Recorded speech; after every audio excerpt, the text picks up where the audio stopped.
আমরা গ্যারান্টি দিয়ে বলতে পারি, যেই ঘরের মা বাবা প্রতিদিন নিজের ঘরে কোরআনের তেলাওয়াত করবেন, সেই ঘরের কোন সন্তান ইনশাআল্লাহ বিপদগামী হবে না। সেই ঘরের সন্তানরা মাদকাসক্ত হবে না। সেই ঘরের সন্তানরা সন্ত্রাসী হবে না। সেই ঘরের সন্তানরা অন্ধকার পথের যাত্রী হবে না। সেই ঘর থেকে ইনশাআল্লাহ শরীফ ওসমান হাদিরাই জন্ম হবে। কোরআনের তেলাওয়াতকে জাগ্রত করেন, সমাজ বদলে যাবে ইনশাআল্লাহ। ইয়াতলু আলাইহিম আয়াতিহি ওয়া ইউআল্লিমুহুমুল কিতাব। আল্লাহর পয়গম্বরের 2 নম্বর কর্মসূচি ছিল কি? তালিমে কিতাব। 1 নম্বর ছিল তেলাওয়াতে কিতাব, 2 নম্বর ছিল তালিমে কিতাব। তালিমে কিতাব মানে কি? মানে হলো তেলাওয়াত তো করবে কম্পালসারি, প্রত্যেকেই, এভরিওয়ান। তেলাওয়াতে কিতাবুল্লাহ থেকে এক মুসলমানও বঞ্চিত হবে না। 100% মুসলমান 100% কোরআনের তেলাওয়াতকারী হবে। কথা পরিষ্কার? ছেলে হোক মেয়ে হোক, ছেলে হোক মেয়ে হোক। আরে ভাই, ওলামায়ে কেরাম কি করবে বলেন? যত রকম আয়োজন থাকতে পারে মুসলমানের সন্তানকে কোরআনের তেলাওয়াত শিক্ষার জন্য আলেম ওলামারা সব রকম ব্যবস্থা করেছে। আজকাল ওলামায়ে কেরাম মেহনত করে আফটার স্কুল মাকতাব করেছে।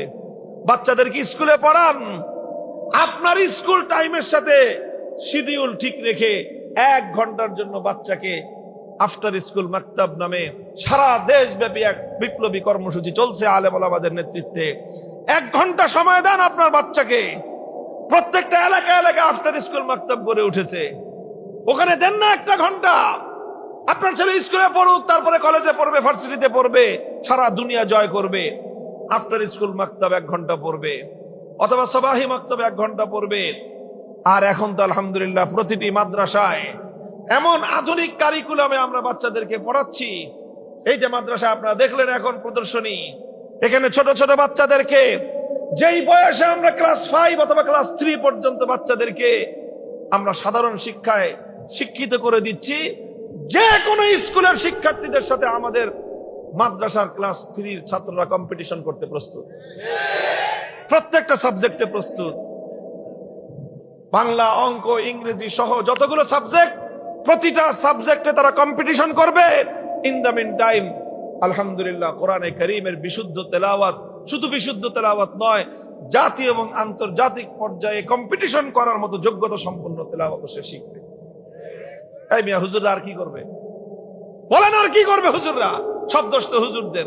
হুজুররা পাঞ্জাবি বড় বড় পরে জামা, দেশে কাপড়ের দাম বাড়ায় দিচ্ছে, তাই না? হুজুরদের কোনো প্রোডাক্টিভিটি নাই। ইংলিশে বলে মাঝে মাঝে, আবার ওই যে মাঝখানে একটা বের হয়েছিল না, আব্দুল লতিফ সিদ্দিকী। আমার হুজুর আশরাফ আলী সাহেব হুজুর আহমদুল্লাহ আব্দুল লতিফ কাযযাবী সিদ্দিকী হয় কি?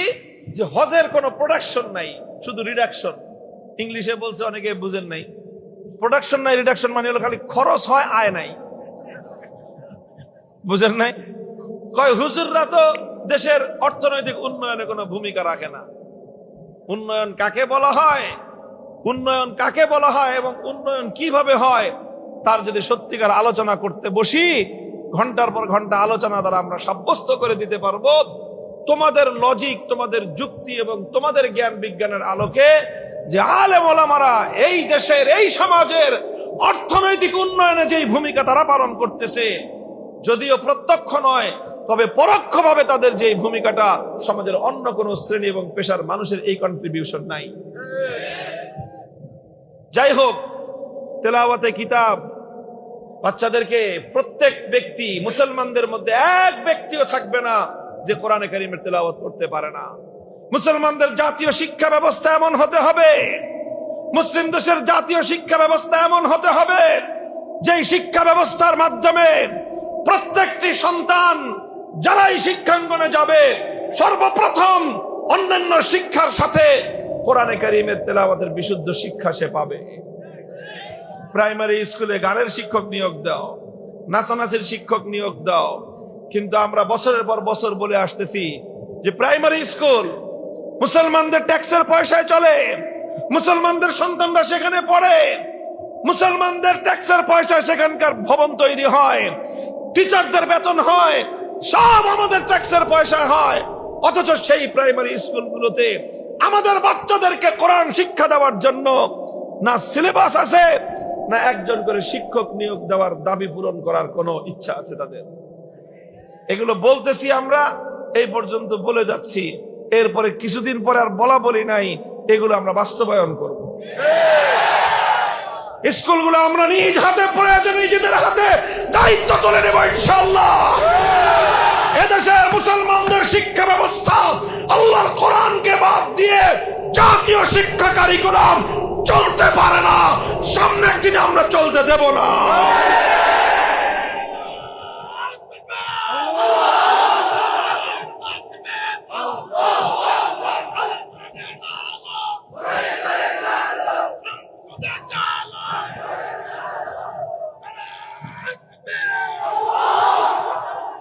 কাজেই তিলাওয়াতে কিতাবুল্লাহ উলামায়ে কেরাম নিজেদের দায়িত্বে করছেন, আলেম সমাজ আমরা নিজেরটা খেয়ে নিজেরটা পড়ে আমাদের ভক্ত অনুরক্তদের সহযোগিতায় রাষ্ট্রের কোন ধরনের পার্টিসিপেশন ছাড়া, উইদাউট এনি পার্টিসিপেশন, তোমাদের কোন ধরনের অংশগ্রহণ ছাড়া কোটি কোটি মুসলমানের সন্তানদেরকে আমরা শিক্ষিত করতেছি, কোরআনের শিক্ষা দিচ্ছি, অন্যান্য শিক্ষা দিচ্ছি।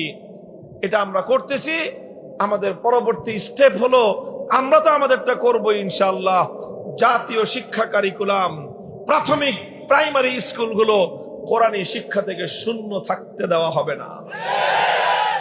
যখন ঘটনা ঘটলো, চুরি হলো, চোর ধরা পড়লো, আল্লাহর পয়গম্বর যেদিন মক্কা বিজয় করলেন, মক্কা বিজয়ের পরের দিন সেখানে চুরির ঘটনা ঘটে গেল, চোর ধরা পড়ে গেল। সাধারণ কোন চোর নয়, সম্ভ্রান্ত পরিবারের চোর, এক মহিলা চোর, নাম হলো তার ফাতেমা। সাধারণ কোন ঘরের মেয়ে না, একটা উচ্চ বংশের সম্ভ্রান্ত বংশের মেয়ে। স্বয়ং আল্লাহ রাসূল সাল্লাল্লাহু আলাইহি ওয়াসাল্লামের সাথে যেই বংশের, যেই পরিবারের ব্লাড কানেকশন, নবীজির যে নানির গোষ্ঠী ছিল, সেই বনু মখজুম, সেই বনু মখজুম গোত্রের মেয়ে ফাতেমা মখজুমিয়া চুরি করে ধরা পড়লো। মক্কার লোকজন চিন্তা করলো যে এখন যদি মেয়েটার হাত কাটা যায়, একটা মেয়ের হাত কাটা যাবে, সঙ্গে পুরা বংশের নাক কাটা যাবে।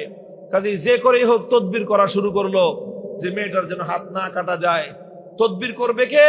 শক্তিশালী আল্লাহর নবীর ঘনিষ্ঠ লোককে তৈরি করা হলো। উসামা ইবনে জায়েদকে বলা হলো, তুমি গিয়ে, সম্পর্কে তো তোমার দাদা লাগে, তোমাকে অনেক বেশি ভালোবাসে, তুমি গিয়ে তোমার দাদা মুহাম্মদ সাল্লাল্লাহু আলাইহি ওয়াসাল্লামকে বলবা, ইয়া রাসূলুল্লাহ, এই যে মামলাটা আসতেছে, এই মামলার আসামি কিন্তু আপনার নানির বাড়ির লোক, কাজে আপনি একটু এটাকে ম্যানেজ করে নিয়েন। সে গিয়ে তদবির করলো। আল্লাহ রাসূল সাল্লাল্লাহু আলাইহি ওয়াসাল্লাম ক্ষিপ্ত হয়ে উঠলেন। ফাকান্নামা ফুকিয়া ফি ওয়াজনাতিহি হাব্বুর রুম্মান, আমার নবীর চেহারা রক্তিম বর্ণ ধারণ করে লাল হয়ে গেল। মনে হলো যেন আমার নবীর চেহারার মধ্যে বেদানার রস ছিটিয়ে দেওয়া হয়েছে।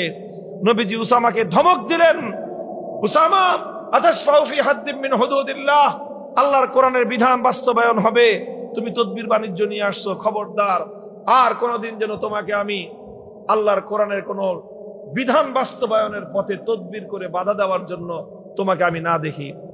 উসামাকে ধমক দিয়ে বিদায় করলেন। নবীজি বুঝতে পারলেন এটা শুধু উসামা একার কাজ নয়, উসামা অল্প বয়স্ক মানুষ, সে বুঝতে না পেরে আমার কাছে এসে বলেছে উসামার পিছনে বিরাট এক গোষ্ঠী আছে, এটা অন্য কোনো গোষ্ঠী নয়, স্বয়ং আমার মক্কার কুরাইশের গোষ্ঠী, আমার নানির বাড়ির লোক, আমার গোষ্ঠীর লোকজন।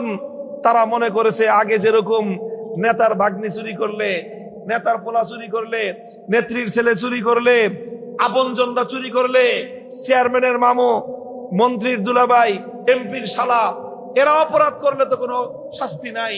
কাজেই তারা মনে করেছে এখনো বুঝি সে আগের সিস্টেম। বুঝছে না, বুঝছে না, বুঝছেন নি ঘটনাটা?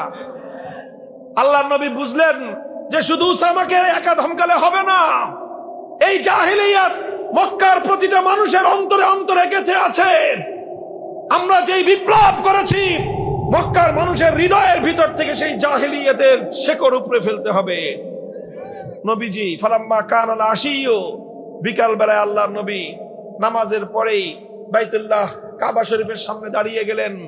মক্কার লোকজনদেরকে জমায়েত করে নবীজি একটা ভাষণ দিলেন, বললেন যে দেখো, ইন্নামা হালাকা মান কানা ক্বাবলাকুম ইযা সারাকা ফীহিমুদ দাঈফ আকামু আলাইহিল হাদ ওয়া ইযা সারাকা ফীহিমুশ শরীফ তারাকুহু। তোমাদের পূর্ববর্তী অনেক জাতিকে আল্লাহ পাক ধ্বংস করে দিয়েছেন। অপরাধ একটাই ছিল, দুর্বল যখন অপরাধ করত, যদি অপরাধ দুর্বল মানুষ করে, ওই যে হিরোইন যে অপরাধ করছে, ঠেলা গাড়িওয়ালা অপরাধ করছে, রিক্সাওয়ালা চুরি করছে, অথবা মেহনতি মানুষ, গরিব দরিব, এই শ্রেণীর মানুষ যখন অপরাধ করত, তখন সেই দুর্বল মানুষের উপরে আইনের শাসন 100 ভাগের জায়গায় 200 ভাগ কায়েম করে। ধর এটারে, এখন ন্যায় বিচার প্রতিষ্ঠা করো, আইনের শাসন কায়েম করো, দুর্বলের উপর দিয়ে আইন মারায়। আল্লাহর নবী বলেন, ওয়াইজা সারাকা ফীহিমুশ শরীফ তারাকুহু। সেম অপরাধ কোন একজন প্রভাবশালী ব্যক্তি করত, সেম অপরাধ যখন তাদের মধ্যে কোন শিল্পপতি করত, কোন সম্ভ্রান্ত মানুষ যখন করত, যখন ক্ষমতাসীন কোন মানুষ যখন সেই অপরাধ করত, তখন সেই প্রভাবশালী ক্ষমতাসীনের উপর তখন আর আইনের শাসন কায়েম করে না। আইনের শাসন সব বিরোধী দলের জন্য, আর নিজের দলের লোকজনের জন্য কোনো আইন নাই। আল্লাহর নবী বলেন, যখন কোন সমাজে এই ধরনের বৈষম্য তৈরি হয়, আল্লাহ পাক রব্বুল আলামিন সেই সমাজকে ধ্বংস করে দেন।